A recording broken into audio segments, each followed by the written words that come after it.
What's up, Honda fam? I thought I'd make another video now after owning the car for about 4 weeks. I've done a few things to it. So day after I bought it, I was having some electrical issues. I took it in, we replaced the alternator. I've got new discs and brakes all round, Bridgestone Potenza semi-slicks all round, and then taken her home. I got a head unit installed, double DIN unit, touchscreen, fully hands-free, which is lovely. I can just talk to it and tell it to call people, tell it to send messages, tell it what music I want to hear, automated maps, all of that. Very handy. So yeah, the leather gear gator boot was pretty deteriorated, so I fixed that myself. Changed the gear knob, that was all scratched and worn out. It's got a nice pretty one on there now. I've installed window shields. See these HIC window shields, really easy install, and it's a nice subtle change to the car that makes it look a bit nicer, a bit cooler. I've put black indicators that I got off AliExpress, nice and cheap, but they're cool too. They got the yellow lights that go without the sound effects, unfortunately, or fortunately. 2 days ago I installed a rear splitter, rear diffuser, so 7 fins at the back underneath. I did have to modify it. eBay says this fits your car, this does not fit your car. See if we can get enough space here for a little tech blast. Every time I hit VTEC, right now it says I got 286 kilometers till empty. I'll hit VTEC, that'll go 285. One little blast, minus 1 kilometer of fuel.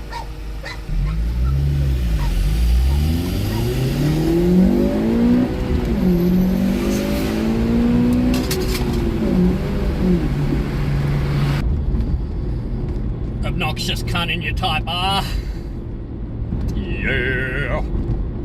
And I called it, so I had 286 till empty. Now I got 285 till empty. 1 month after owning a 2009 Honda Civic Type R FN2, how do I feel? More and more in love with the car every day. My favorite Honda prior to this was the 1989 CRX, and I've owned 3 of them. I love those cars so much. Every time I've owned one, I could just look at that all day. Alright, my wife is the most beautiful woman in the world to me. I could look at her all day and all night.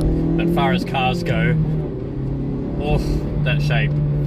That is how I'm starting to feel about this. And I really didn't think so, because when I first got it, I was like, man, it's pretty hairdresser looking. It's pretty much just a Honda Civic, you know? Not much difference. It's just like not 5-door. Yeah, they come in a 5-door. I don't really like them in the 5-door, no offense to the people that own them. They seem to love them and say this is what the FN2 should have been released as. Fuck no, it shouldn't. It should be a coupe. All Sporty 4s should be coupes. Just like this is. So I dig it. I don't need the convenience of back doors to let people in. When the kids want to get in the back, I just move the seat forward. You know, fuck them. Fuck everybody. Okay, this could be a 2-seater and I'd still be stoked. Sorry kids, I love you.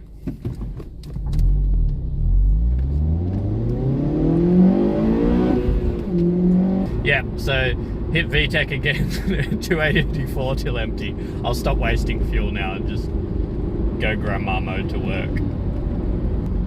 But yeah, I've just proved my point.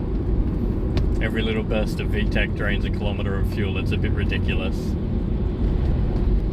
So the next upgrade, I've decided I'm getting the Tegua Carbon Airbox, the air induction kit. So I was thinking about one of the, oh man, who makes it? Is it HKS? It's not. The kit that goes down into the wheel well, and you get much better performance with actual cold air being drawn in from down there. Removing the fog lights down in the front bar and putting the ducts in, and having nice cold air blasting straight into that pod filter. But unfortunately where I live, we are prone to flooding, and when it floods, there's massive deep puddles everywhere, so even if I don't get stuck in actual flood water, I am going to hit puddles. So somebody suggested that I just get the Tegua box, and I had a look at it. It looks really nice. It is not cheap. It's probably going to cost me about $900 to get to Australia from Tegua. That's cool. It looks really nice, and apparently adds 5 to 8 brake horsepower without a tune, and then like 12 to 15 or something with the tune. So after I've got the Honda Flash Pro, I'll be able to get a bit of a tune out of it. But until then, I mean, a nice 5 brake horsepower boost just from an air induction is pretty cool. Generally, they just add noise. So I'm happy to do that, happy to fork out that bit of money. What else? She drives really nice. Like I said in the first video, I was like, oh, it's so smooth, it's so quiet.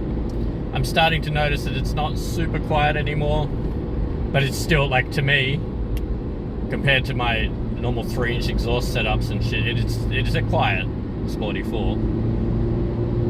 But I just love it. I love how it looks, love how it drives. I love all the little additions I've done to it so far. After 4 weeks of loving the FN2, I mean, there you go. There's a, do they call that a Freudian slip, where you accidentally say what you mean? After 4 weeks of owning the FN2, I'm just loving it more and more, all the time. Fantastic car. Love the look. The interior is super cool. The dash is super cool. The drive is nice. The ride quality, comfort, everything's just nice. Engine looks cool. One thing I have a complaint about, I haven't even started working on the engine or modifying it yet. It doesn't look like there's any room in that engine bay to get your hands. So maybe if you're like 4 foot tall with no fat or muscle mass on you, and you have very tiny, slender, miniature little hands, then you'll have a good time working in that engine bay. But for everybody else, it doesn't look like it's going to be much fun. I've done the lettering on the tyres. That took me 3 days. So a lot of what I've said here isn't even a review about owning the car. It's just shit that I've done to the car, or that I want to do to the car. And then interspersed with me talking about how much I love it. But that is just the case. It's really pretty. It's stylish. It's not turning heads yet, I don't think. I'm sure that when people look at it, they're like, oh, that's a cool looking Honda. For all the blokes that don't own big roaring V8s that are looking at it going, oh, that's a gay little hairdresser car. So 4 weeks of owning the FN2, fucking love it more every day. That's the summation of this video. I could have cut it down to a 20-second video and said, hey man, I've owned an FN2 for a month and I fucking love it. There you are. Hope everybody's enjoying the content, even when I ramble.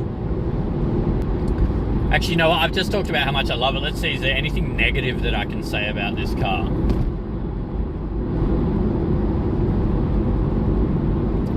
I guess it would be cool if it was turbo out of the factory, but I've heard when you turbo a VTEC that you lose the enjoyment of the VTEC. Anybody with a high performance car is probably going to laugh and go, so what? VTEC is just noise. I fucking love that noise. Many Honda owners love the sound of VTEC. Why else do you buy them? The styling is sick. I can't even say anything negative about this car, alright? Because I'm just moving back onto things that are sick. You got pros and cons? No. I got sick and cons. And the cons are minimal. I guess the fact that the previous owner had this car sitting in their front yard a lot, so the paint hasn't aged brilliantly. But I mean, it never does with these Milano red Hondas, unless they're waxed all the time and out of the sun. So yeah, there's one gripe, but that's that's not Honda's fault. When you talk about gripes with the actual build of the car, so far I just don't have any, sorry. Yeah, as an everyday driver, it's just really good. It's fun and it's pretty and it's sexy. It's just like a really good girlfriend. I mean, it's even got an iVTEC engine, which I think is that intelligent VTEC, so it's the perfect girlfriend. It's intelligent and sexy and fun. I do not endorse having a car as a girlfriend, you fucking weirdos. Get a woman. Did you know that somebody married a character from a Game Boy game or something? Literally married a sprite that doesn't exist physically. That guy needs a woman in his life. Or a Honda, I guess. They're sexy and intelligent. Cheers for watching me rant again. If you've gotten any enjoyment out of it, then fantastic. Alright, until next time, guys. Catch us later.